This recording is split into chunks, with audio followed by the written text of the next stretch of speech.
She'd traveled for 43 days. 43 days on a clattering, smoke-belching train, leaving the soot-stained brick of Boston for the endless sky of Montana. Her future was tucked inside a leather traveling case, a stack of letters tied with a simple string from a man named Edmund Denton, a dry goods merchant, a widower, a respectable man offering a respectable life. She was to be his mail-order bride. The words still tasted like ash in her mouth. Clara Hart was 26 years old, with no family left and savings that were dwindling faster than winter daylight. Respectable was the best she could hope for. The train screamed. The iron wheels shrieked against the rails as it shuddered into Silver Bluff Station. Steam hissed from the engine, thick and white, hanging in the September air like ghosts of all the people who'd come before her, chasing the same dream. Clara pressed a gloved hand against the grimy window. The platform slowly materialized through the vapor. Rough wooden planks, a towering water tower, and beyond that, a sky so big it made her chest ache. The porter set her trunk down with a thud that echoed the frantic beating of her own heart. This was it, the start of everything. She smoothed the front of her navy traveling dress, the best of her 3 good dresses, and took a deep breath. The air here was different, thin, sharp. It smelled of sagebrush and horse leather and 100 things she didn't have a name for yet. "Miss Hart." She turned. The man was thin, with hair slicked down with pomade and the soft, pale hands of a man who worked with cloth, not cattle. Edmund Denton. He looked older than his letter suggested, much older, and his mouth was pinched tight, like he'd been sucking on a lemon for a week straight. "Mr. Denton," she said, offering her hand. He barely brushed his fingers against hers before dropping her hand like it was hot.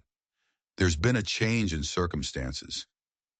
The platform seemed to tilt beneath her feet, or maybe that was just the world falling out from under her. I don't understand. My situation," he said, not meeting her eyes, "has altered. I have decided against remarriage." He pulled out a small leather pouch. Coins clinked inside, a sound like nails being hammered into a coffin.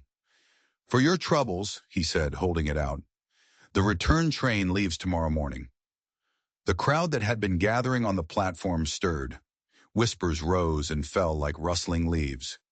Mail-order bride. Sent back. Poor thing. Didn't even last 5 minutes. Humiliation, hot and sharp, washed over her. She felt 100 pairs of eyes on her, dissecting her, judging her. But Clara Hart had scrubbed floors on her hands and knees in Boston. She'd survived typhoid fever when it took her parents. She would not crumble on a train platform in the middle of nowhere. Her spine straightened, stiff as iron.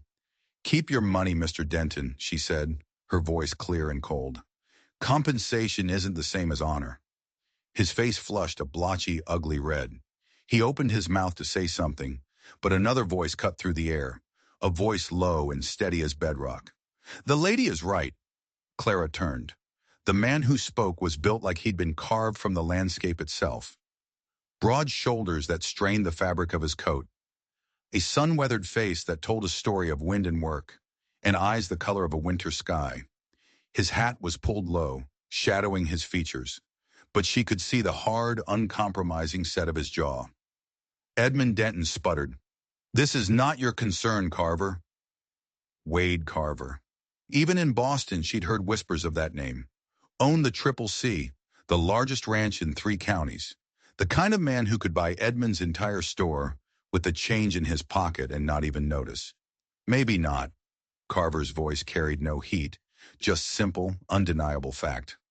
But leaving a woman stranded reflects poorly on all of us.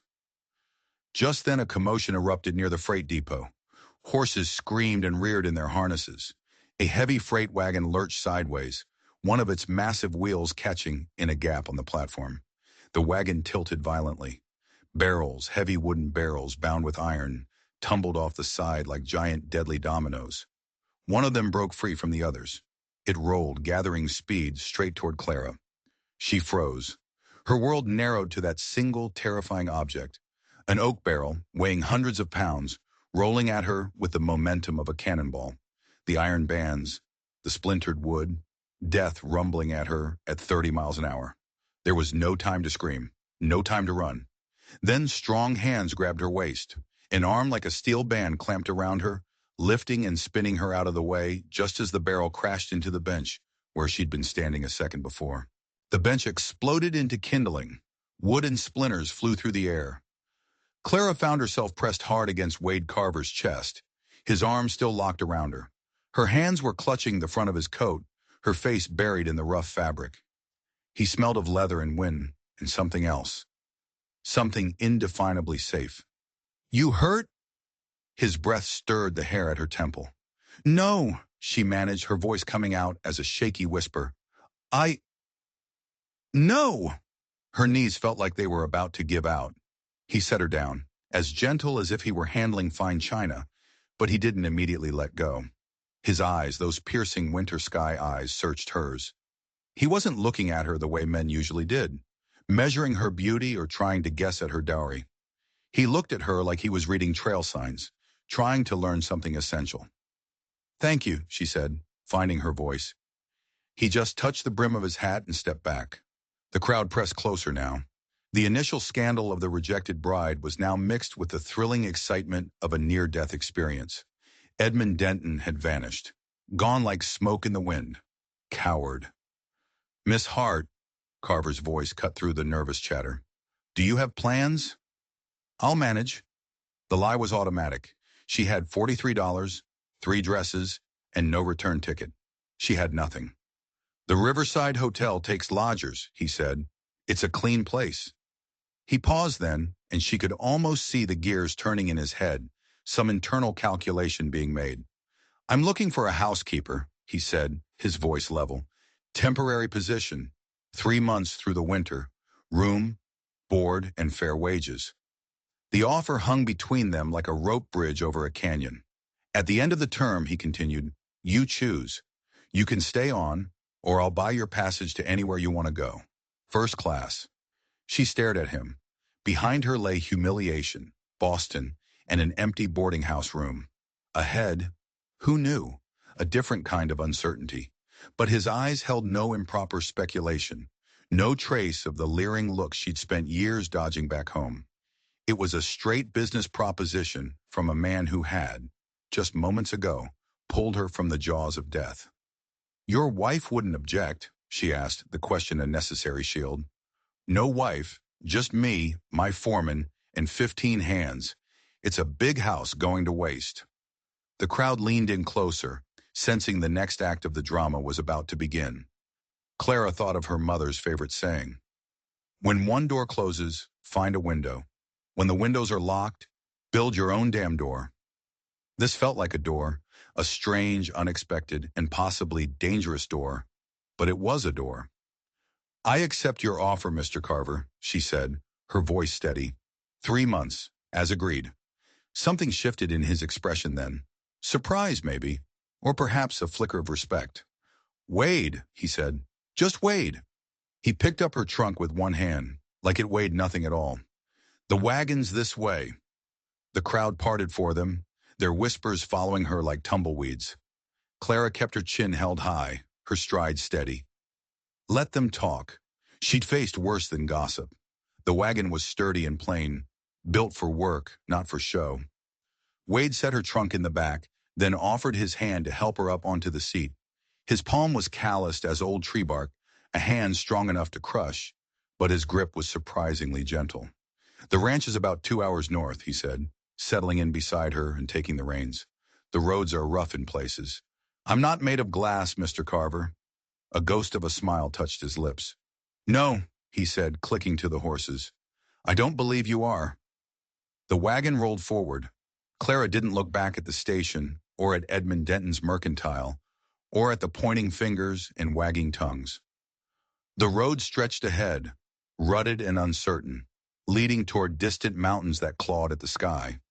She was driving into the unknown, but for the first time in a very long time, she felt a flicker of something that wasn't fear. It was hope. The silence in the wagon wasn't uncomfortable. It was watchful. Clara studied the man beside her from the corner of her eye. The way he held the reins, firm but not tight, the way his eyes constantly scanned the landscape, reading the road, the sky, the horizon. He moved and drove like he spoke. No wasted motion, everything with purpose. Why?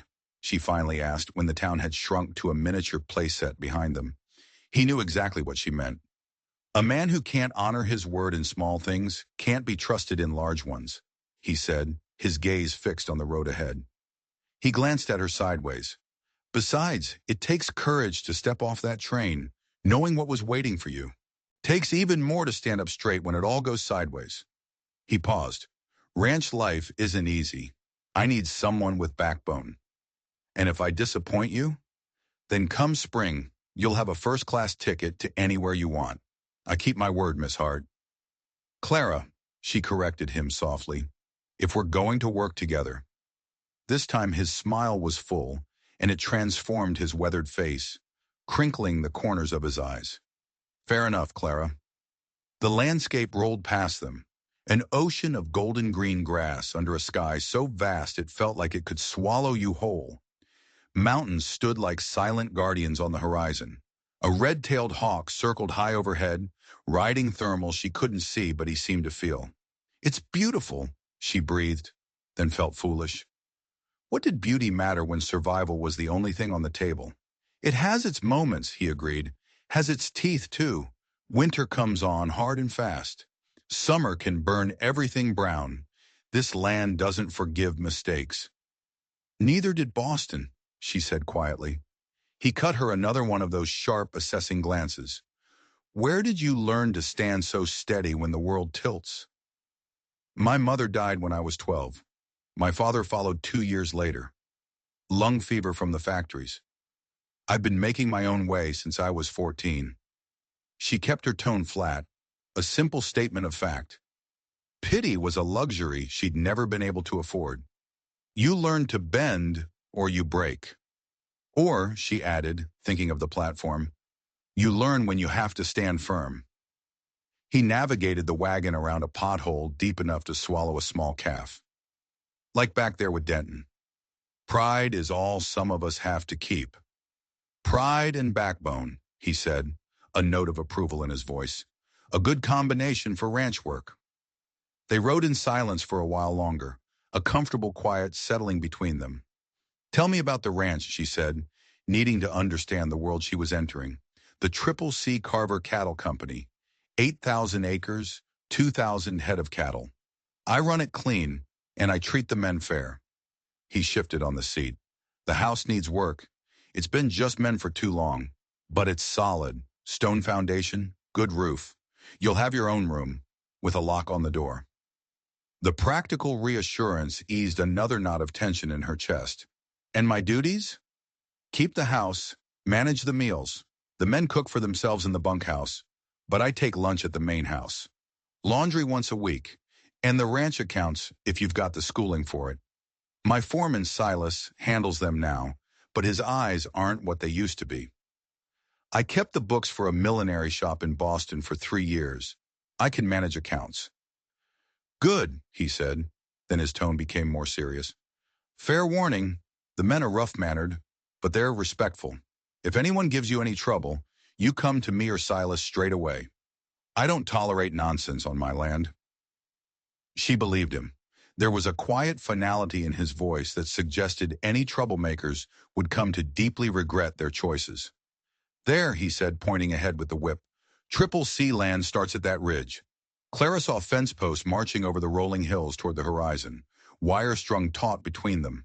Beyond the fence, the land was dotted with cattle, like black boats on a golden sea. In the distance, a cluster of buildings huddled together. A main house, a massive barn, and several outbuildings, all arranged with a kind of tactical precision. It's larger than I expected. I started with 160 acres and a dozen cows, he said, a note of quiet pride in his voice. Built it piece by piece. Every post, every wire, every building. I know them all by feel. This was a man who had carved a kingdom out of the wilderness with nothing but his will and his 2 hands. As they rolled down the long drive toward the ranch buildings, Clara felt the wheel of her fortune turning once again. This morning she'd been a failed mail-order bride, a public spectacle. This afternoon, well, housekeeper seemed too small a word for what lay ahead. This felt like standing at a crossroads where the old maps ended and a whole new uncharted territory began. One more thing, Wade said as the ranch buildings grew larger, clearer. I should have asked you this before. Do you have any conditions? Things you won't do or can't abide? The question surprised her. In her entire life, when had anyone ever asked her what she needed? She thought for a moment. I don't abide cruelty, she said finally, her voice firm, to animals or to people, and I'll need Sunday mornings for myself, for church, if there's one nearby, or just for quiet time. The nearest church is back in town, he said, but Reverend Hayes rides a circuit once a month. He holds services in our main room.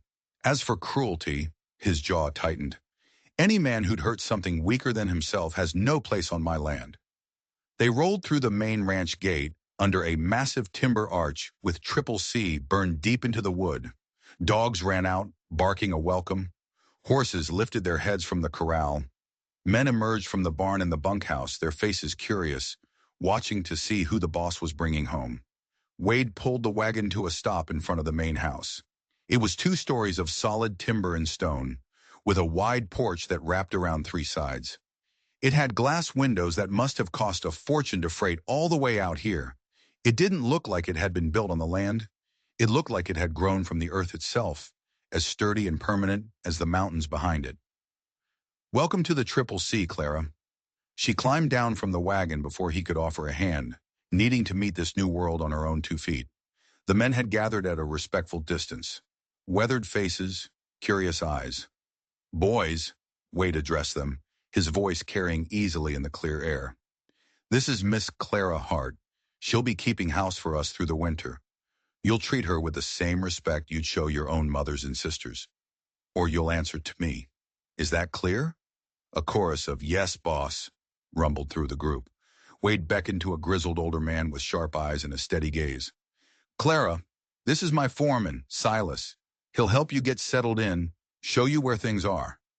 Silas touched the brim of his hat. Ma'am, welcome. His voice had the hint of Scottish hills underneath the western dust. Thank you, mister. Just Silas, ma'am. We don't stand much on ceremony here. Wade lifted her trunk down from the wagon. I'll show you to your room. Silas, have one of the boys bring up some water for washing. Supper's at 6, Silas confirmed, unless the sky falls. Inside, the house was just as Wade had described it. Good bones, but suffering from years of male neglect. An entryway with hooks for coats and a rack for boots. A parlor with furniture built for durability, not beauty. And a kitchen that made Clara's hands itch to set it right.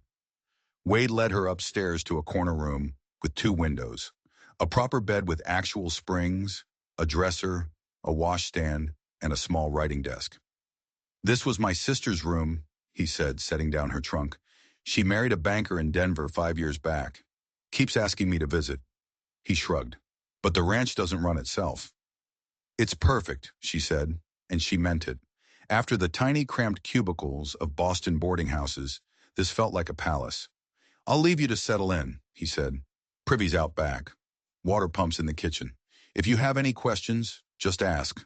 He paused at the door, turning back to face her. Clara, he said, his voice serious, that took sand today. Standing up to Denton like that, and accepting my offer without knowing me from Adam. He studied her for a long moment. You're either very brave or very desperate. She met his gaze without flinching. Maybe I'm both. Both works just fine out here, he said with a nod. He touched the brim of his hat and was gone, his boots making a steady, reassuring sound on the stairs. Clara sat down on the edge of the bed, testing the mattress. Real springs, clean linens, a room of her own, with a door that locked. Through one window she could see the barn and the corrals, a world of disciplined work. Through the other, the grasslands rolled on forever, all the way to the mountains that touched the sky. She began to unpack slowly, hanging her 3 dresses in the wardrobe, setting her few precious books on the desk, placing her mother's silver-backed brush on the dresser. Each small act was a claim, making this strange new reality feel solid. At the bottom of her trunk lay Edmund Denton's letters, still tied with string. She held them for a moment, the paper promises that had turned to lies. Then, with a sense of finality, she dropped them into the empty chamber pot under the washstand. Come morning, they would serve a much more useful purpose than they ever had as promises. A knock at the door startled her. A young ranch hand, no more than 19, stood in the hallway holding a bucket of steaming water and a stack of clean towels. Ma'am, he said, his face flushing, Silas sent these up. He was all knees and elbows and an eager-to-please smile. Thank you. Buck, ma'am. Buck Morrison. He beamed. We're all real glad you're here. A man gets mighty tired of his own cooking. She hid a smile. I'll see what can be done about that, Buck. He brightened like she'd offered him a Christmas goose and nearly tripped over his own feet backing out of the room. Clara poured the hot water into the basin, unwound her hair, and washed the dust of the train and the grime of the platform from her face and hands. In the small mirror over the washstand, a woman looked back at her. Not young anymore, but not yet old. A woman marked by loss, but not broken by it. A woman who had stepped off the cliff of certainty and found, to her own astonishment, that she hadn't fallen. She had perhaps just learned how to glide. Through the window she watched Wade down by the corral, talking with his men. He moved with an economy of motion, every gesture deliberate and purposeful. A man who said what he meant and meant what he said. 3 months he'd offered her, a 90-day truce with fate. 3 months to prove herself, to decide her path, to build something more than just survival. Clara straightened her spine, pinned her hair back up, and prepared to meet her future. Whatever it held, it had to be better than the past she'd just left behind on that platform. And if it wasn't, well, she'd survived worse. She would survive this too. But as she watched the sunset paint the mountains in strokes of purple and gold, hearing the lowing of the cattle in the distance and the rough harmony of the men's voices drifting from the bunkhouse, Clara felt something she hadn't felt in years. Hope. It was as small as a mustard seed, as fragile as the first ice of winter. But it was there. Sometimes that was all a person needed. A door cracked open, a hand offered in an honest deal. A chance to prove that backbone could be worth more than beauty, and that pride could be more precious than gold. The dinner bell rang, its clear, iron notes calling all hands home. Clara smoothed the front of her second-best dress and headed downstairs. It was time to start earning her keep in this wide, wild place where the sky went on forever, and a woman might just find enough room to finally breathe. But as she reached the bottom of the stairs, she saw Silas waiting for her, his hat in his hands, a strange, worried look on his face. Ma'am, he said, his voice low, the boss needs to see you, in his office. There's something you need to know about this job. A chill went down her spine. The hope she'd just found felt fragile again. What had Wade Carver left out? What was the real reason he needed a housekeeper so badly he'd hire a stranger off a train platform? The simple business proposition suddenly felt a lot more complicated and a lot more dangerous. Wade's office was a man's room. It smelled of leather, tobacco, and old paper. A large desk was covered in ledgers and maps. A rifle rack stood in one corner. The only decoration was a framed photograph on the wall of a stern-looking man and a woman with kind eyes. His parents, she presumed. Wade was standing by the window, looking out into the deepening twilight. He didn't turn when she came in. Silas said you wanted to see me. Close the door, he said, his voice quiet. She did as he asked, her heart starting to beat a little faster. This didn't feel like a conversation about her housekeeping duties. He finally turned to face her. His expression was grim. Clara, I wasn't entirely truthful with you at the station. The floor didn't tilt this time. It simply vanished. I see. You've changed your mind. Like Mr. Denton. No, he said quickly. No, nothing like that. The job is yours if you still want it, but it's more than just cooking and cleaning. He ran a hand through his hair. I didn't bring you here just to keep house. I brought you here because you're an outsider, because you have no loyalties here, because I can't trust anyone else. Trust anyone for what? To help me find out who's trying to destroy me. Clara stared at him, speechless. For the last 6 months, he explained, his voice tight with controlled anger. Things have been happening. Small things at first. A cut fence line. A spooked herd. Then it got worse. A prize bull poison. A hay barn burned to the ground 2 weeks ago. We lost half our winter feed. He paced the small room like a caged animal. This isn't random bad luck. It's targeted. Deliberate. Someone is trying to drive the Triple C into the ground. Who? A man named Marcus Crowley. He runs a big syndicate back east. He's been buying up all the smaller ranches in the valley, trying to consolidate power. He wants my land. He wants my water rights. I'm the only one left standing in his way. I've refused every offer he's made, so now he's trying to break me. What does this have to do with me? Clara asked, her mind reeling. Crowley's not doing this himself. He has men on his payroll. And I think one of them is on mine too. The air in the room suddenly felt cold. You think one of your own men is a traitor? I'm sure of it, Wade said, his voice like gravel. The fire in the hay barn, it was set from the inside. The bull. The poison was mixed into his specific feed bin. Someone here is feeding Crowley information. Someone is helping him. And I can't figure out who it is. I've known these men for years. I trust them with my life. He shook his head. Or I used to. He stopped pacing and looked directly at her. That's why I need you, Clara.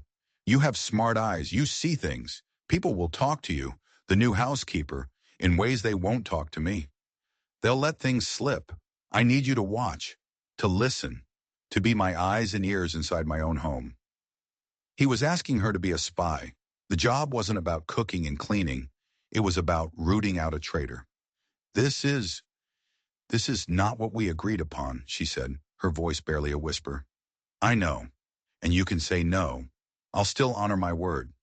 Come morning, I'll take you back to town, buy you that first-class ticket, and you can be on your way. No one would blame you. He looked at her, and for the first time, she saw the immense weight he was carrying, the loneliness of a commander who suspects a mutiny in his own ranks. But I hope you won't, he said quietly. I told you I needed someone with backbone. This is why. This is the real job. She thought about the train back to Boston, the shame, the empty future. She thought about Edmund Denton's pinched, cruel face. Then she thought about Wade Carver, pulling her from the path of that rolling barrel. A man who kept his word, a man asking for help, and that runaway barrel. Had it been an accident? Or had someone seen her talking to Carver and tried to eliminate a potential problem before it even started? The thought sent a shiver of pure ice through her veins. What would you have done? Taken the ticket and run? Or stayed to face the danger? Let me know in the comments below. She looked at the rifle on the wall, at the map spread across the desk, at the man standing before her, his empire under siege from within. Her mother's voice echoed in her mind again. Build your own door. What are the wages for a spy, Mr. Carver? She asked. A slow smile spread across his face, a smile of pure, unadulterated relief. The same as a housekeeper, he said, but the gratitude is considerably higher. Then you have my eyes and ears, she said, but you should know, I'm a very good housekeeper too. This place is a disaster. His laughter was a rich, full sound that seemed to chase some of the shadows from the room. I'm counting on it, Clara, on all of it. He explained the layout of the ranch, who the key men were. Silas, the foreman, utterly loyal, Wade thought. Tom, the wrangler, quiet but observant. And Buck, the young hand, eager and a bit of a gossip. The others were a mix of seasoned veterans and young drifters. Any one of them could be the snake in the grass. Just be careful, he warned as she prepared to leave. Whoever it is, they're playing for keeps. And now, you're on the board. She went back to her room, the palace that now felt more like a fortress. The lock on the door suddenly seemed very, very important. She lay awake for hours, listening to the unfamiliar sounds of the ranch, the creak of the house settling, the distant call of a coyote, the soft nicker of a horse in the corral. Every sound seemed to be a threat. Every shadow seemed to hold a secret. She had come to Montana seeking a safe harbor, a respectable life. Instead, she had walked straight into a silent, undeclared war, and she had just chosen a side. The rooster crowed at 4:30 in the morning, a shrill, demanding sound. But Clara was already awake. She had barely slept. First morning. Time to play her part. She dressed by lamplight in her plainest dress, the brown calico she'd saved for hard work. She pinned her hair up tight and tied on an apron. The kitchen was her first test, and her first battlefield. Wade had been right. The place was a disaster. Grease filmed every surface. Dishes were stacked haphazardly. The great cast-iron stove was cold and black. She set to work with a methodical fury. First build a fire, kindling, then larger wood, adjusting the damper just so. A good fire is like a good reputation, her mother used to say. Build it steady and it'll serve you all day. Next, coffee.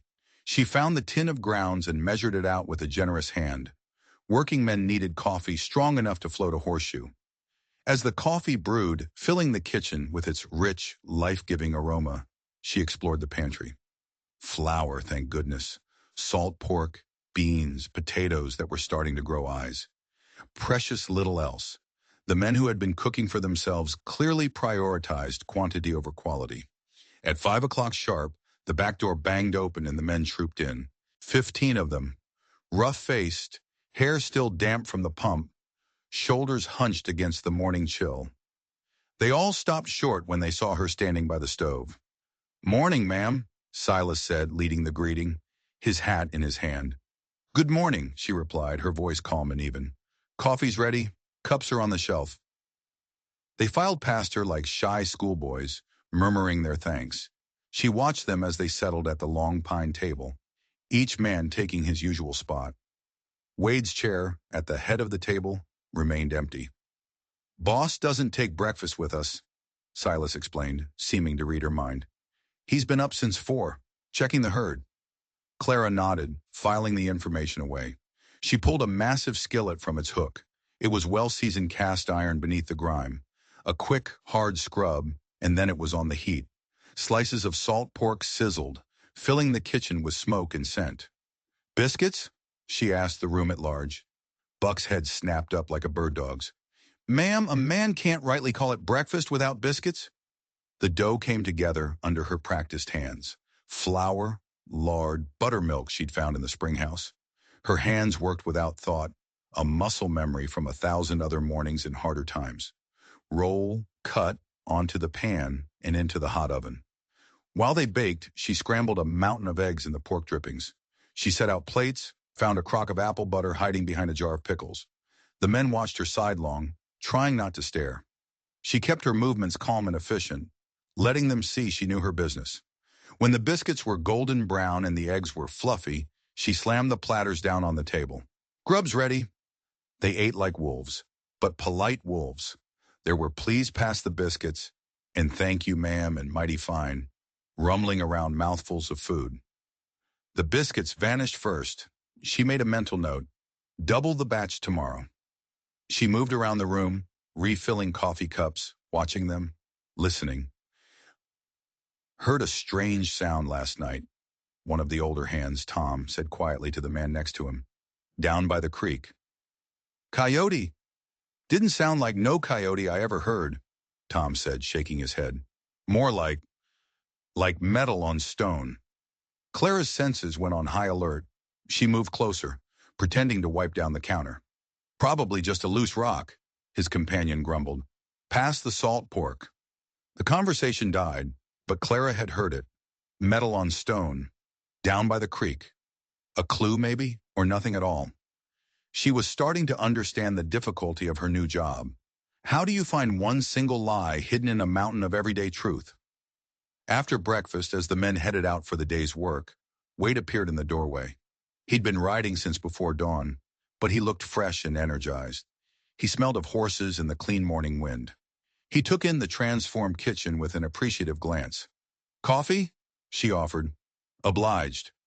She poured him a cup, watched him cradle the heavy mug in hands that dwarfed it. "The biscuits were good," he said. "The men haven't stopped talking about them. It's just flour and lard. Nothing special." "It is when you've been eating Buck's cooking for a month." A smile touched his eyes. You're settling in all right? Fine, she said. She lowered her voice. One of the men, Tom, mentioned hearing a strange noise last night, down by the creek. He said it sounded like metal on stone. Wade's expression sharpened instantly. The North Creek? He didn't say. I'll ride out that way, he said. Good work, Clara. Keep listening. He drained his cup and set it by the pump. He turned to go, then paused. The house. It hasn't had a woman's touch since my mother died 6 years ago. Whatever you think needs doing, just do it. You don't need my permission to make things right. After he left, she stood still for a moment, absorbing the weight of that trust. Then she got back to work. She spent the day in a frenzy of cleaning, a whirlwind of soap, water, and righteous determination. She scrubbed the kitchen from top to bottom. She aired out the stuffy parlor. She beat the dust out of rugs until her arms ached. With every surface she cleaned, with every bit of order she created out of chaos, she felt like she was reclaiming territory. Not just in the house, but in her own life. She was no longer a victim, a rejected bride. She was a woman with a purpose. Two purposes, in fact. To make this house a home, and to uncover the viper hiding in its midst. She was exploring one of the dusty, unused parlors when she found it. Tucked away behind a heavy velvet curtain, a section of the wallpaper looked wrong. It was slightly buckled, as if it had been peeled back and then hastily repasted. Her heart began to pound. Her fingers trembled as she found the loose edge and carefully peeled it back. Behind the wallpaper was a small, cleverly hidden safe, set directly into the stone of the fireplace wall. The dial was cold and smooth beneath her fingertips. Wade hadn't mentioned a safe. Was this where he kept the ranch's money? Or was it something else? Something the traitor might be trying to get to? The sound of footsteps in the hall made her jump. She quickly smoothed the wallpaper back into place, her heart hammering against her ribs. Silas appeared in the doorway. Ma'am, the boss sent word. He wants you to ride out to the north pasture with his lunch. Said there's something you need to see. His face was unreadable. Was he simply relaying a message? Or was there a deeper meaning in his steady gaze? She looked from the foreman's impassive face to the wall where the safe was hidden. Everyone was a suspect. Everything was a clue. I'll get it ready right away, she said, forcing a smile. The ride out to the north pasture would give her time to think. But one thing was already becoming terrifyingly clear. The danger at the Triple C wasn't just about cut fences and poisoned bulls. There were secrets hidden within the very walls of the house itself, and she had a sinking feeling that she had just put her hand right on the most dangerous one of all. The sun was high and hot by the time Clara reached the north pasture. She found Wade not in the pasture, but down by the creek bed, the same one Tom had mentioned that morning. He was kneeling in the dirt, studying something on the ground. You were right to listen, he said as she dismounted, not even looking up. Look at this, he pointed.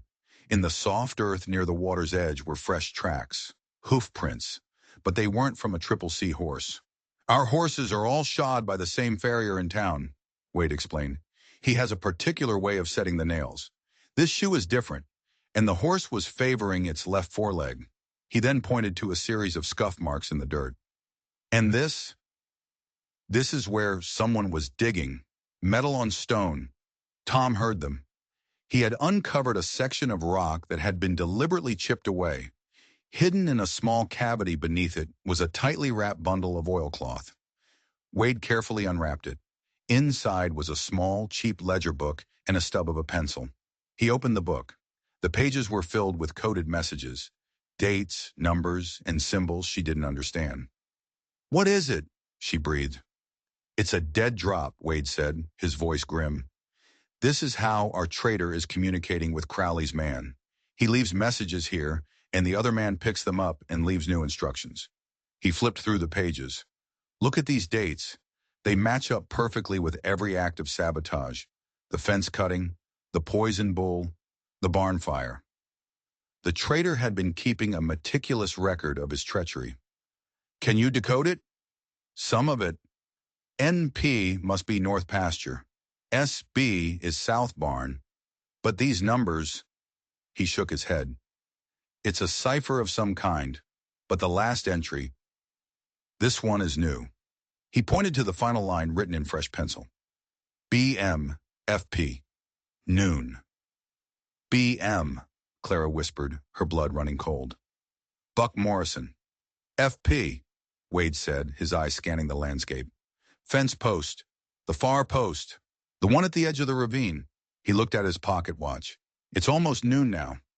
A setup. It had to be a setup. They were going to do something to Buck. We have to stop them, she said, already turning for her horse. It's a 5-mile ride and the terrain is rough. We'll never make it in time on horseback. Wade's eyes were blazing. He looked around wildly, then his gaze fell on the old rickety handcart that the fence-mending crew used to transport supplies along a set of narrow, rusty mining tracks that crisscrossed the property. Get in, he said. In that? It's a shortcut. The track goes straight over the ridge. It'll cut the distance by half. Get in. There was no time to argue. Clara scrambled onto the wooden platform of the handcart. Wade jumped on behind her, grabbing the pump handle. With a powerful heave, he started pumping. The wheels screeched in protest as the cart began to move, slowly at first, then gathering a terrifying speed as it started down a long, steep grade. The wind tore at Clara's hair, whipping it from its pins. She clung to the side of the cart for dear life as it rattled and swayed on the narrow tracks. The ravine fell away hundreds of feet below them on one side. They were flying. In the distance, she could see a lone rider, Buck, heading toward the far fence post. And from the trees on the other side of the ravine, another figure emerged, rifle in hand. He was taking aim. Faster! She screamed over the roar of the wheels. Wade pumped the handle like a madman, his muscles straining. The cart leaped and bucked, threatening to fly off the tracks at any moment. The rifleman steadied his aim. They were still too far away. They were not going to make it. Buck rode on, completely unaware, a perfect target. The rifle shot cracked, echoing through the valley. Buck's horse screamed and reared violently. Buck was thrown from the saddle. He didn't fall to the ground. He flew sideways, over the edge of the ravine. Clara screamed his name. She saw his hands grasp desperately at the rocky ledge, his body dangling over the abyss. The handcart finally screeched to a halt at the end of the line. Wade was off it before it even stopped moving, his own pistol in his hand, firing at the sniper, who ducked back into the trees and vanished. Clara didn't wait. She ran for the edge of the ravine. "Buck!" she yelled, peering over the side. He was still there, clinging to a scraggly root, his face as white as paper. His left arm was bent at a sickening, unnatural angle. "Miss Clara, help me!" He gasped, his fingers slipping. Wade was there beside her. "I'm going down," he said, already looking for handholds. "There's no time. He's slipping." She looked around frantically. Her eyes landed on the long, thick rope the fence crew used for pulling posts. "The rope!" she yelled. Together they looped it around the base of a sturdy pine tree. Wade tied a loop in the other end. "Put it around your waist," he instructed. "I'll lower you down." "No, you're stronger. You go. I'll be your anchor." He didn't argue. He trusted her. He slipped the loop on and went over the side, moving with a controlled, spider-like grace. Clara braced herself, wrapping the rope around her body, digging her heels into the dirt, taking the strain. The rope bit into her waist and shoulders. Her hands burned as she slowly paid out the line, letting Wade descend. "He's losing consciousness," Wade called up.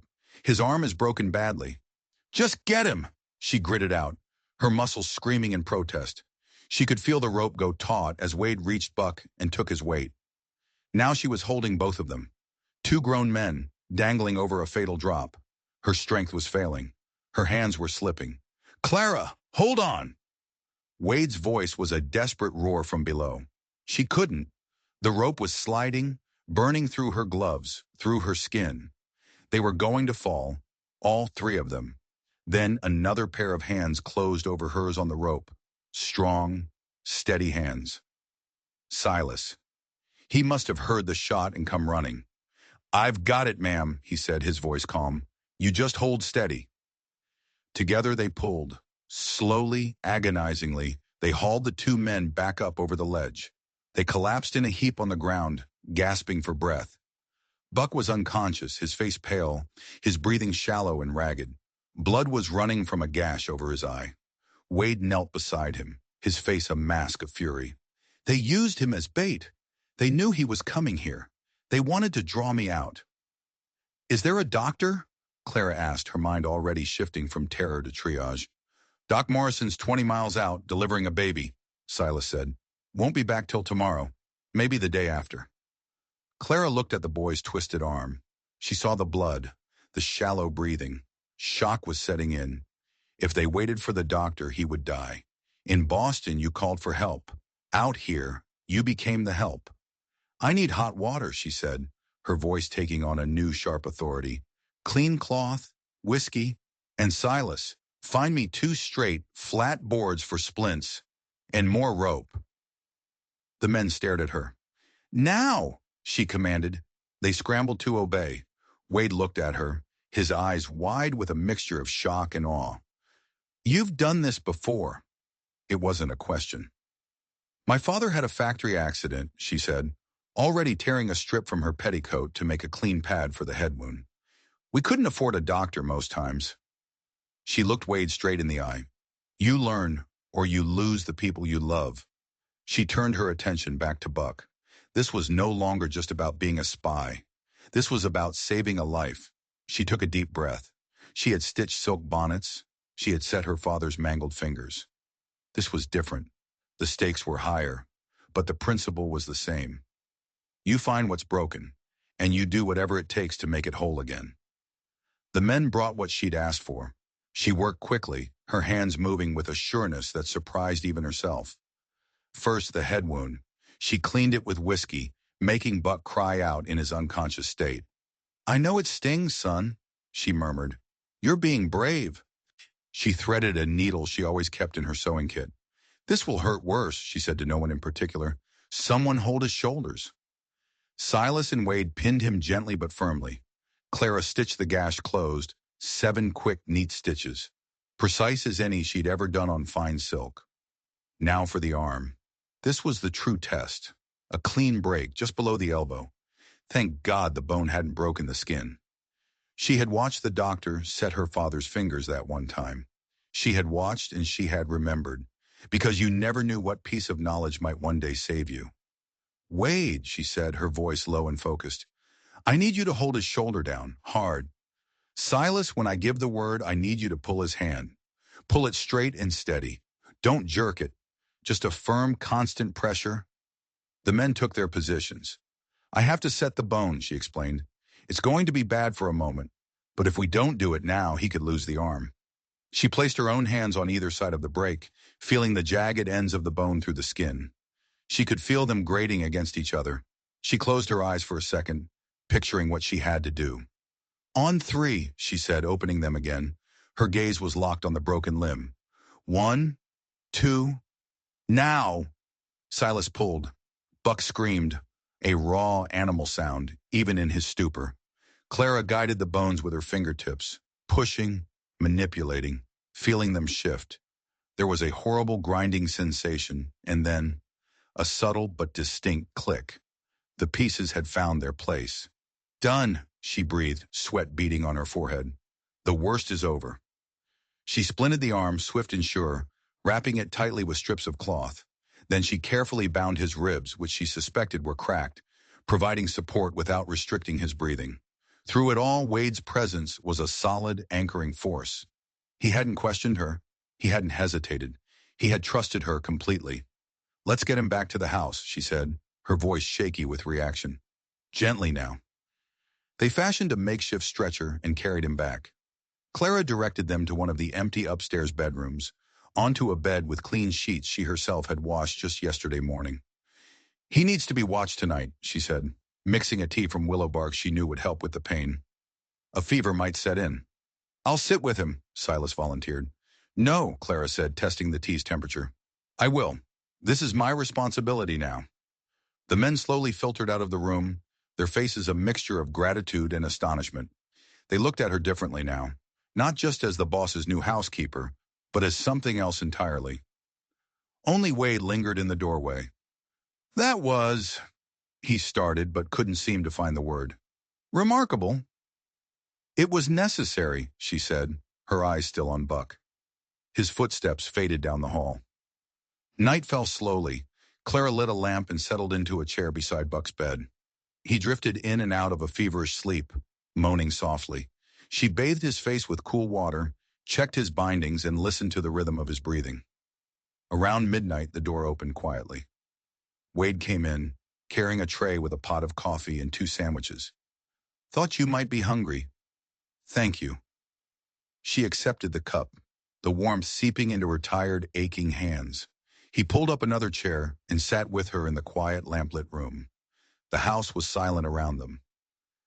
Tell me about your father, he said softly. The factory accident. It was a strange conversation for the middle of the night in a sick room, but the darkness seemed to make confidences easier. He worked at a textile mill, she began, her voice low. The machines were always hungry. For cotton, for profit, for flesh if you weren't careful. His hand was caught in the gears. You fixed it. The best I could. He kept 3 of his fingers. He could still work, after a fashion. She smoothed Buck's blanket. He died 2 years later from the lung fever that took everyone in the factories. But he didn't die from that injury. That's young to carry such a weight. We all carry what we must, she said, and she met his eyes across the lamplight. You run this ranch. You hold all these lives in your hands. That's a weight, too. He was quiet for a long time. My father built this place from nothing, he said finally. He died when I was 22 and left me in charge of all of it. I've made mistakes. Lost cattle to blizzards. Lost men to accidents. Sometimes the weight. He stopped, shaking his head. But you're still here, she said. The ranch is still here. The men still follow you. That means something. Like keeping 3 fingers meant something? Exactly like that, she said. Buck stirred, moaning for water. Clara helped him sip and felt his forehead. The fever had peaked. It was starting, ever so slowly, to retreat. He'll live? Wade asked, his voice rough with emotion. Barring infection, yes. The arm will heal clean. The ribs will take longer. But he's young and strong. She looked at Wade. Thanks to you. I couldn't have held that rope alone. But you would have tried. She considered it. Yes, I suppose I would have. That's what I saw in you at the station, he said. Not just backbone, but the willingness to try, even when trying seems impossible. That's a much rarer thing. He stood and stretched. I'll send Silas to relieve you in a few hours. No need. I'll stay. He shouldn't wake up alone and confused. Wade looked at her hair half down, her dress stained and wrinkled, her eyes shadowed with exhaustion but shining with determination. You don't have to keep proving yourself, Clara. You already have. I'm not proving anything, she said. I'm just finishing what I started. Something shifted in his expression then, something deeper than respect. It was warmer, softer. Then I'll check on you at dawn, he said, and left her alone with her patient. Near sunrise, Buck woke up, his eyes clear for the first time. Miss Clara? I'm right here. Hurts, he mumbled. I know. It means you're healing. He looked down at his splinted arm. They said you fixed me, like a real doctor. I just did what was needed. No, his young face was deadly serious. Tom told me. He said you worked like you had angels guiding your hands. The simple faith in his words caught in her throat. Wade found them like that at sunrise. Buck sleeping peacefully, Clara dozing in the chair. He woke her with a gentle hand on her shoulder. He's going to be fine, she told him, stretching the stiffness from her spine. There's something clean about fixing what's broken. And the traitor? Wade asked, his voice low again. The ledger? Clara's mind snapped back to the other battle they were fighting. We have the book, she said, and we have an attempted murder. That's more than enough to bring in the law. The law is a day's ride away, and Crowley owns half the judges in this territory. We need more. We need to know who the traitor is. We need to understand this cipher. She thought of the safe hidden behind the wallpaper. Wade, she said slowly, there's something else. In the downstairs parlor, behind a curtain, in the fireplace wall. His eyes narrowed. What are you talking about? There's a safe. Wade stared at her. That's impossible. There's no safe in that room. There is, she insisted. I found it yesterday. The wallpaper over it is loose. He moved so fast she almost had to run to keep up. He strode into the parlor, tore back the curtain, and ran his hands over the wall. His expression was one of complete and utter disbelief. He found the loose edge of the paper and peeled it back, revealing the circular iron door of the safe. "My God," he whispered. "I've lived in this house my entire life. I never knew. Whose is it?" "It must have been my father's," he said, shaking his head in wonder. He was a complicated man. Always had his secrets. He spun the dial. It was locked tight. "I have no idea what the combination is." He looked from the safe to the coded ledger in his hand. "A cipher," he murmured, his eyes lighting up with a sudden thought. "Clara, my father was obsessed with dates, anniversaries, birthdays, famous battles." He grabbed an old almanac from a bookshelf. "Let's see. The combination is likely 3 numbers." He started trying dates. The date the ranch was founded, his parents' wedding anniversary, his own birthday, nothing. The safe remained locked. "What about battles?" Clara suggested. "You said he was interested in battles. Gettysburg? Antietam?" He tried the dates, still nothing. Clara's mind was racing. Cipher, secrets, a hidden safe. What was the connection? "Wade," she said, an idea sparking. "The brand, the Triple C. What does it stand for?" "Carver Cattle Company," he said, looking at her quizzically. "Are you sure? Could it mean something else?" "3 C's." Wade paused. "My father served in the war. He was a captain, always so proud of his unit." He looked at her, his eyes wide with dawning comprehension. "The 3rd Cavalry Corps." He went back to the almanac, his fingers flying through the pages. The 3rd Cavalry Corps. Their most famous engagement, the Battle of Chancellorsville. They held the line against impossible odds, and he looked up the date, May the 2nd, 1863. 5-2-63. He knelt before the safe and spun the dial. Right to 5, left past 5 to 2, right to 63. He pulled the handle. There was a heavy metallic thunk. The door swung open. The inside of the safe was small, barely a cubic foot, and it was empty. Completely, totally empty, except for one small object sitting right in the center. A single, tarnished silver dollar. Wade reached in and picked it up. He stared at it, his face a thundercloud of confusion and disappointment. "That's it?" Clara asked. "An old coin." "It's not just any coin," Wade said, turning it over in his fingers. He held it out for her to see. It was a trade dollar from 1878. But on the back, where the eagle should have been, someone had expertly carved a single ornate symbol, a stylized crow. Clara gasped. "Crowley." "This coin," Wade said, his voice dangerously soft, "is the key to the cipher. This is what my father left me. Not money, a warning."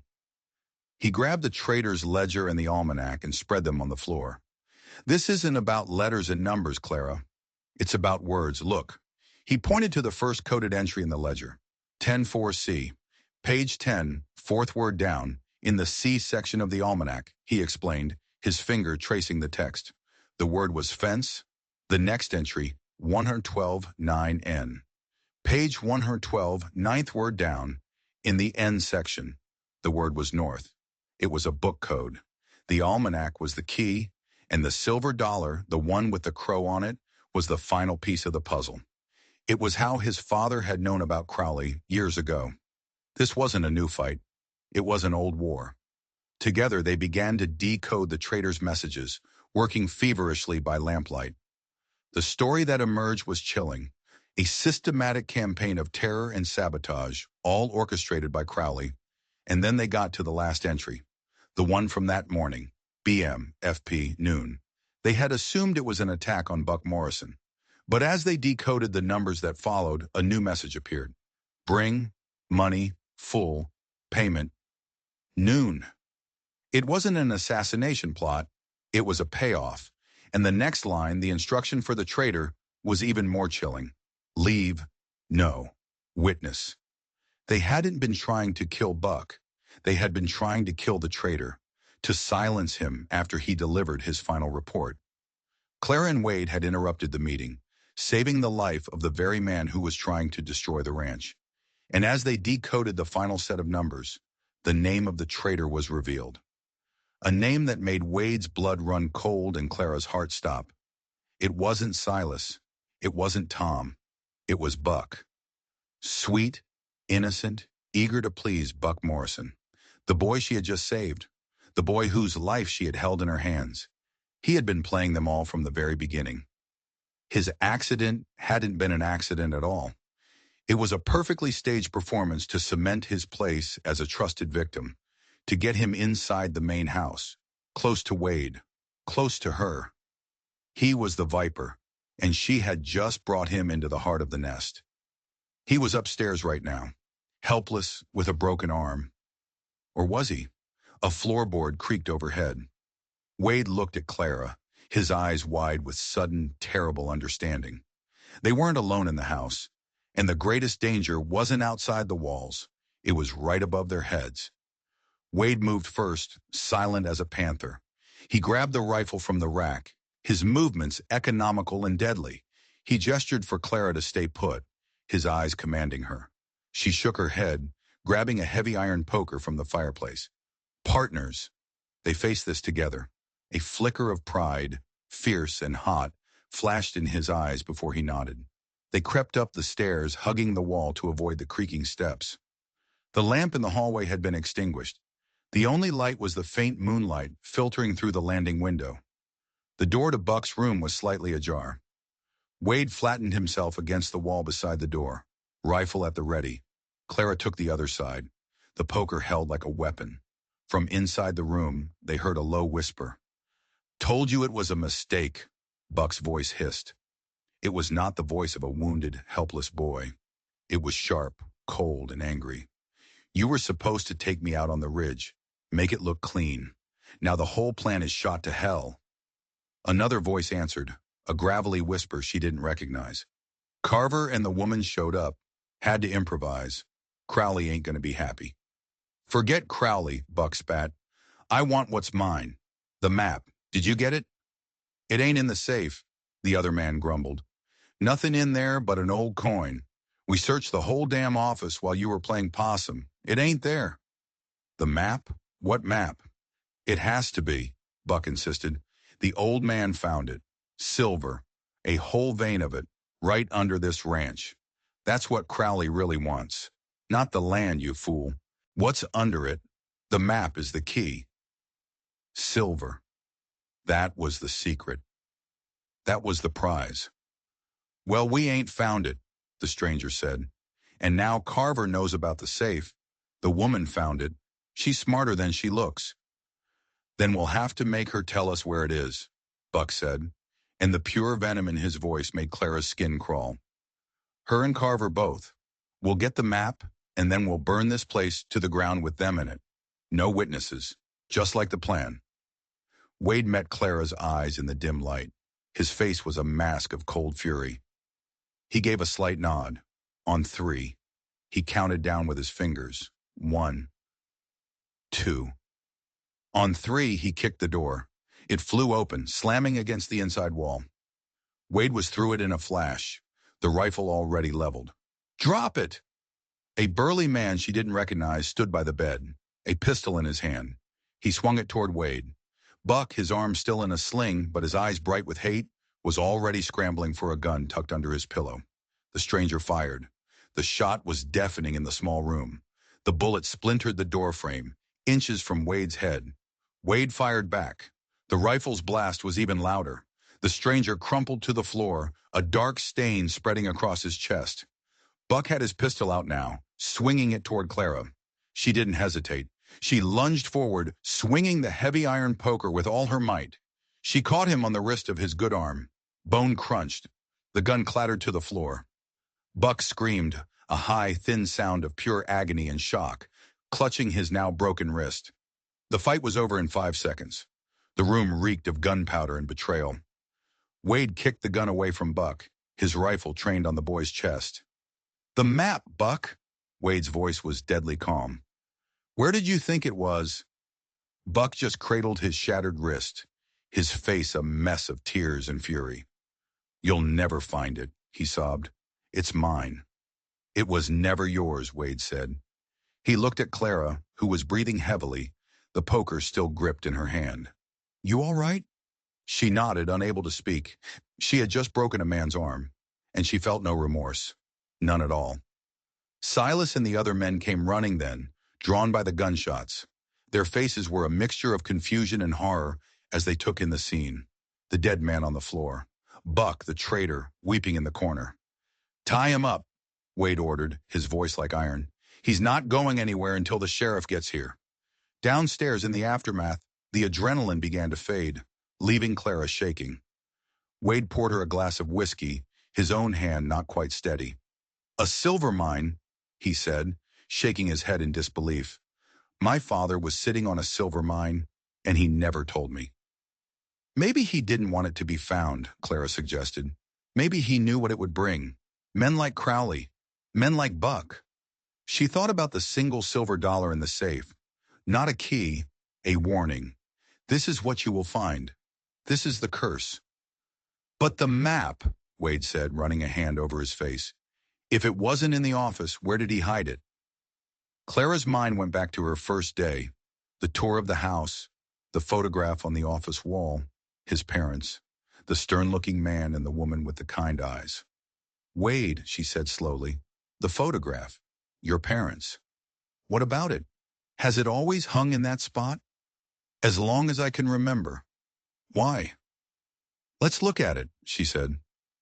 In the office, they took the heavy frame photograph down from the wall. The back was sealed with brown paper, brittle with age. Wade carefully slit the paper with his pocket knife. He slid out the cardboard backing, and behind it, tucked between the backing and the photograph itself, was a thin, folded piece of oilskin. He unfolded it on the desk. It was a hand-drawn map, a detailed survey of the Triple C Ranch. And in the northeast corner, near the creek bed where the dead drop was found, was a series of markings and a symbol for a mine entrance. At the bottom of the map, in his father's neat, precise hand, was a short inscription. "Some treasures are a poison. A man's true wealth is the land he works and the family he raises. This is my only legacy." Wade stared at the map, at his father's words. He had been looking for a treasure, but his father had left him something far more valuable. A warning, a philosophy. He looked up at Clara, his eyes full of a new understanding. "He knew," Wade said softly. "He knew what this would do to people. He hid it, hoping it would never be found." "Buck's father must have worked for yours," Clara reasoned. "He must have known about the silver and passed the story down to his son." "And Buck has spent his whole life consumed by it," Wade finished, "willing to betray, to kill, for a treasure that was never meant to be his." He took the map and walked over to the fireplace, where the embers of the evening fire still glowed. "What are you doing?" Clara asked. "Ending it," he said. "For good." He held the map over the embers. He hesitated for just a second. A fortune that could make him the richest man in the territory. Then he looked at Clara, at her steady eyes, her courage. He looked at the home around them, the ranch he had bled for, the legacy his father had truly intended. He dropped the map into the fire. The oilskin caught immediately, curling into blackness, the ink turning to smoke and ash. The secret of the Triple C silver mine was gone forever. An immense weight seemed to lift from Wade's shoulders. He came back to her, and the look on his face was one of profound peace. "It's over," he said. "No," she replied, reaching up to touch his face. "It's just the beginning." He leaned down and kissed her. It wasn't a kiss of desperate relief or shared danger. It was slow and deep and full of promise. A kiss that spoke of futures, of building something together, of a partnership forged in fire and truth. When they broke apart, the sound of hoofbeats thundered into the yard. The sheriff had arrived. Justice was coming. But Clara knew with a certainty that settled deep in her bones that the most important verdict had already been delivered. They had faced the fire, and they had won. Not by finding a treasure of silver, but by discovering a much rarer treasure in each other. The scream cut through the afternoon quiet like a rusty blade. "Wait, that's not right. We already did that part. Let's try again." The weeks that followed the discovery of Buck's betrayal were quiet, deceptively quiet. The sheriff took Buck and the body of Crowley's man back to town. The story that circulated was one of a failed robbery. Wade and Clara kept the truth, the map, the silver mine, the depth of the conspiracy, to themselves. It was a secret too dangerous to share.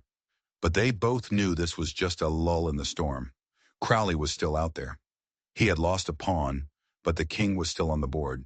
And now he would be even more desperate to get what he wanted. The quiet changed things between them. The lines blurred. She was no longer just the housekeeper, the spy. He was no longer just the boss. They were partners. They ate their meals together, poring over the ranch accounts in the evening. He taught her about cattle, about the rhythm of the land. She brought life back into the silent, grieving house, filling it with the scent of fresh bread and the sound of low conversation. One evening they were sitting in the parlor. She was mending a shirt. He was reading a stockman's journal. The silence was comfortable, easy. "Clara," he said, putting down his journal, "your 3 months are almost up." Her hands stilled, the needle hovering over the fabric. She had been so consumed by the danger, by the work, by him, that she had forgotten all about the terms of their agreement. "I know," she said quietly. "The offer still stands," he said, not looking at her. "A first-class ticket, anywhere you want to go." She looked at him, at his strong profile illuminated by the lamplight. She thought of Boston, the gray streets, the gray life that awaited her. Then she looked around the room, at the clean floors, the mended curtains, the life she had started to build here with her own 2 hands. "I'm not sure there's anywhere else I want to go," she said, her voice so soft it was almost a whisper. He finally looked at her, and the raw hope in his eyes made her breath catch.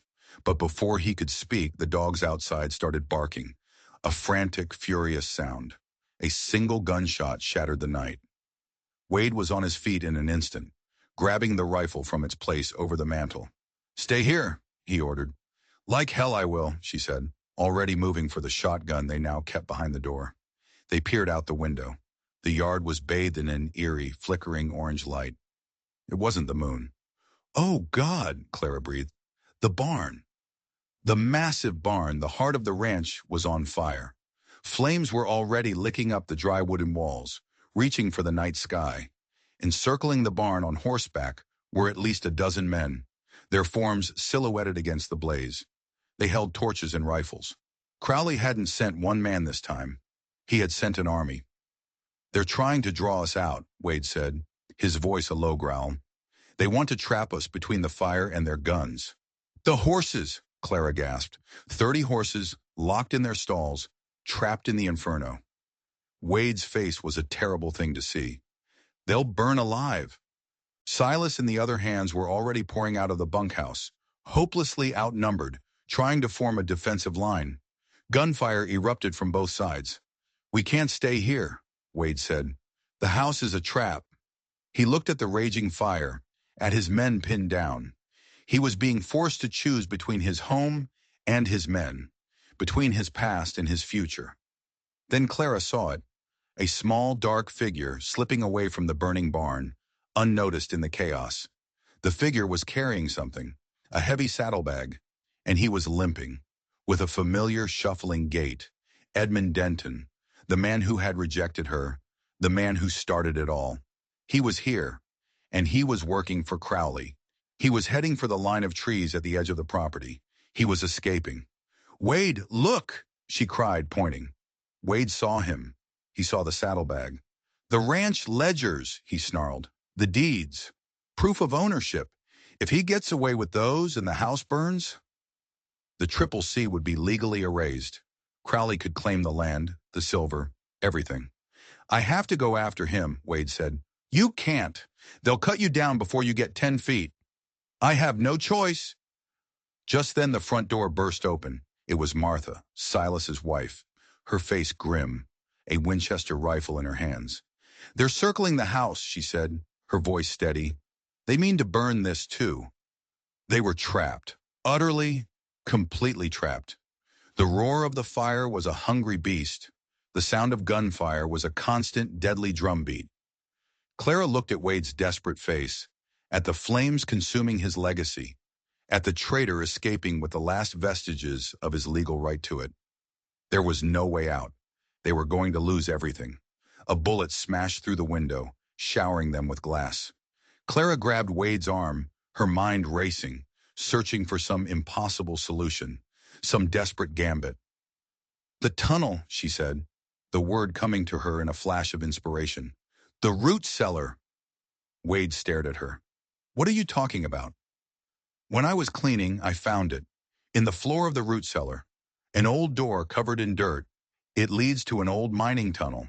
It must come out somewhere on the other side of the ridge." His father's secrets. They were still protecting them.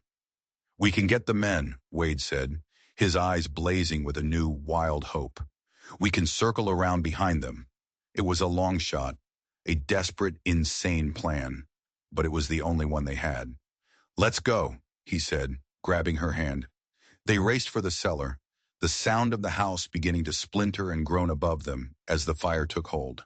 They were trading one trap for another, a burning house for a dark, airless tunnel. But as Wade pulled open the hidden door in the cellar floor, revealing a black, gaping maw, Clara knew this was their only chance. They plunged into the darkness, the roar of the fire and the crack of rifles fading behind them. They were alive, for now, but they were running out of time, and the fire was hot on their heels. The tunnel was cold and damp, and it smelled of earth and secrets. Wade lit a lantern, its flickering light casting long, dancing shadows on the rough-hewn walls. The air was thin, and every breath was a struggle. "My father must have dug this as an escape route during the early days, when there were still Indian raids," Wade said, his voice echoing in the confined space. They moved as fast as they could, stumbling over loose rocks and uneven ground. Behind them, they could feel a faint, ominous warmth. The fire was spreading to the cellar. They found the Triple C men huddled in the darkness where the tunnel split. Silas, Tom, and a handful of others. They had been forced to retreat. "The house is gone, boss," Silas said, his face streaked with soot. "They've surrounded the whole valley." "Not for long," Wade said, his jaw set. He explained Clara's discovery, the plan to circle around. A desperate hope flickered on the men's faces. They followed the main tunnel for what felt like miles. Finally they saw it, a faint circle of light ahead, an exit. It opened into a narrow crevice, hidden behind a thicket of overgrown brush on the other side of the ridge. They had made it. They were behind the enemy line. Below them, spread out in the valley, they could see the full horror of the attack. Their home was a roaring bonfire. The bunkhouse was now also in flames. Crowley's men were everywhere, firing at anything that moved. But they had made a mistake. They were so focused on the frontal assault, they hadn't bothered to post sentries on the ridge behind them. They thought they had their victims trapped. They were wrong. Wade laid out the plan in a low, urgent whisper. They would split into two groups, attack from both flanks simultaneously, create chaos, drive them toward the creek. "Aim for the horses," Wade commanded. "An army on foot is just a mob. Clara, you and Martha stay here. If things go wrong, you run." "No," Clara said, checking the load in her shotgun. "We're seeing this through." The look Wade gave her was full of love and fear. He nodded once, a sharp, quick gesture. They moved down the ridge like ghosts, silent race of vengeance. They opened fire at the same time. The surprise was total, complete. Crowley's men yelled in shock and confusion, firing wildly into the darkness. They didn't know where the attack was coming from or how many people they were facing. Wade and his men were devastatingly effective. They were fighting for their homes, their lives. Every shot counted. Clara was a whirlwind of motion. Load, aim, fire. The shotgun kicked against her shoulder, a brutal but reassuring force. She saw a man taking aim at Silas and fired without thinking, sending him spinning into the dirt. The tide of the battle turned in minutes. The organized attack dissolved into a panicked rout. Crowley's men broke and ran, just as Wade had predicted, scrambling for the creek. But as the main force scattered, Clara saw three figures break away from the others, heading not for the creek, but back toward the burning ruins of the house. One of them was Edmund Denton, still clutching the saddlebag.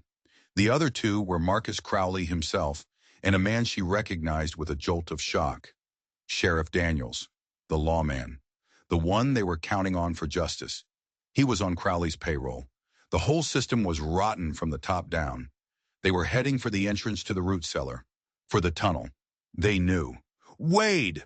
Clara screamed, pointing. They know about the tunnel. Wade saw them. He let out a roar of fury and started running, cutting them off. It all came down to this, a final confrontation in the smoking ruins of their lives. Clara ran after him, reloading as she went. They met in the clearing between the house and the barn, a hellish landscape of smoke and embers. It's over, Crowley, Wade snarled, his rifle leveled. Crowley just smiled, a cold reptilian smile. On the contrary, Carver, it's just beginning. You see, I have your deeds. He gestured to the saddlebag in Denton's hands. And I have the law. He clapped Sheriff Daniels on the shoulder. By morning, I'll own this valley, and you'll be a wanted man, charged with inciting a riot. That's not going to happen, Wade said. No? Crowley drew his own pistol. I have more men. I have more money. I have the law. What do you have? A handful of ranch hands and a mail-order bride who couldn't even get herself a husband. Something inside Clara snapped. She raised her shotgun. He has me, she said, her voice ringing with a clarity that cut through the smoke. Denton, his face pale with terror, took a step back. Don't be a fool, girl, Crowley sneered. That's when the hoofbeats started, a low rumble at first, then a thunderous roar. Over the rise, a wave of riders appeared, letting out a war cry that shook the valley. It was every rancher, every farmer, every shopkeeper from Silver Bluff. They were armed with hunting rifles, pistols, farm tools. They were an army of ordinary men, and they were done being pushed around. Crowley's face went white. Daniels looked like he was about to be sick. The townsfolk surrounded them, a circle of grim, determined faces. The fight was over. Crowley, always the pragmatist, dropped his pistol. There's been a misunderstanding, he began. Silas just walked up and hit him in the jaw, knocking him unconscious. Denton dropped the saddlebag and fell to his knees, sobbing. Daniels, the corrupt sheriff, simply put his hands in the air. Clara walked over to Wade, her legs shaking so badly she could barely stand. He wrapped his arms around her, pulling her close. They stood there, holding each other, as their friends and neighbors secured the prisoners and began the grim task of counting the cost. Their home was gone. The barn was a smoking skeleton, but they were alive, and they were not alone. In the gray light of dawn, they stood in the ashes of what had been their life. We'll rebuild, Clara said, her voice hoarse from the smoke. Yes, Wade said, his arm tight around her, but not here. This chapter is done. He looked up the hill to the clearing by the creek where he had started to build a new foundation. That's our future. He knelt down in the ashes in front of her. He didn't have a ring. He didn't have a house. He had nothing but the clothes on his back and the love in his eyes. Clara Hart, he said, his voice thick with emotion, I am not a respectable man. I am not offering a respectable life. It will be hard and dangerous, and we will have to build it all from scratch. But I swear to you, I will love you until my last breath. Will you marry me? Tears streamed down her face, washing away the soot and the grime. Yes, she whispered. Oh, yes. They were married 3 days later, standing on the new foundation on the hill. The whole town came. Clara wore a dress borrowed from the blacksmith's wife. Wade wore his only suit, salvaged from the fire. The Reverend Hayes looked at the assembled crowd, at the burned valley below. Love isn't about easy times, he said. It's about standing together when the world burns. It's about building from the ashes. It's about choosing each other, not despite the danger, but because facing it together is the only thing that makes you strong enough to survive. Wade kissed her, and the crowd cheered, a sound of hope and defiance rising with the smoke. They danced their first dance as husband and wife on the rough wooden platform of their unfinished home, with a borrowed fiddle playing and the stars coming out overhead. No regrets? Wade asked, holding her close. None, she said, looking up at her husband. She had come west looking for a new life. She had found it, though not in any way she could have imagined. She had been tested by lies and betrayal and fire. She had been rejected and hunted and nearly killed. But she had endured. She had found her courage. She had found her purpose. She had found her home. Not in a building of wood and stone, but in the heart of a man who saw her for who she truly was. A partner, a survivor, a queen in a kingdom of ashes, ready to build an empire of love. The journey had been long and brutal, but standing here, in her husband's arms, under the endless Montana sky, Clara Carver knew with every fiber of her being that she was finally, truly, irrevocably home. And that's a story worth fighting for. If you enjoyed this story of courage and love on the frontier, don't forget to hit that subscribe button and ring the bell so you never miss a new adventure. We love hearing from you, so tell us in the comments what your favorite part of Clara and Wade's story was. Thank you for listening, and we'll see you in the next tale from the Wild West.